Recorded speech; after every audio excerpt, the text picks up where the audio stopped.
Hello everybody, welcome back to Book Buddies. Today we are reading How Deep is the Sea by Anna Milbourne and Serena Riglietti. So let's get started. Pipkin was a very small penguin who was always asking very big questions. How big was a dinosaur? Does chocolate grow on trees? What makes snow fall from the sky? But the thing he wanted to know the most of all was, how deep is the sea?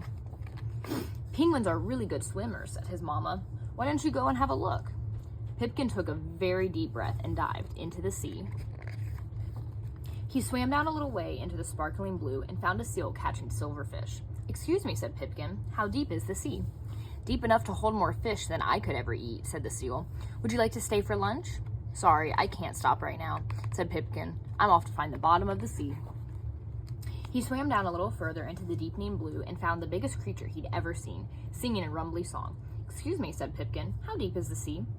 Deeper than a big blue whale like me has ever been, said the creature.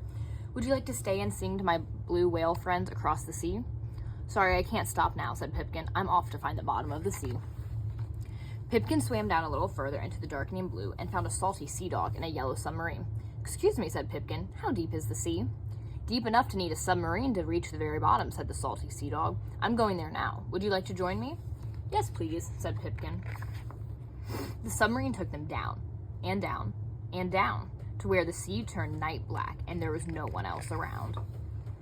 Then one by one, twinkling lights began to appear. All kinds of wonderful, lit-up creatures were swimming around in the dark.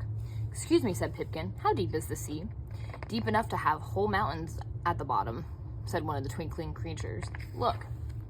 And sure enough, just below was a range of towering mountains. Is this the very deepest part? Asked Pipkin. Not quite, said the twinkling creature, and it pointed to a valley. Down there is the very deepest part of the sea. So the yellow submarine took them down into the valley. It was very deep and very dark and very, very quiet.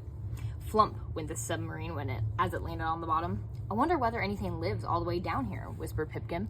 They peered into the darkness, but nothing came to say hello. So they sat for a while at the bottom of the sea with miles and miles of water above them. Ready to go home? Asked the salty sea dog. Yes, please, said Pipkin. The yellow submarine took them all the way back up to the top of the sea. Pipkin said to his mama, the sea is very, very deep. It's deep enough to hold more fish than a seal could ever eat, and deeper than a big blue whale has ever been, and deep enough to have whole mountains at the bottom, and lots of twinkling creatures hardly anyone's ever seen. And it's deep enough for very small penguins to have very big adventures, said his mama as she rubbed him dry. I'm proud of you, my little Pip. All right, and then back here is a poster that I will include a picture of that shows how deep the sea really is. So I hope you all enjoyed that, and I will see you next time.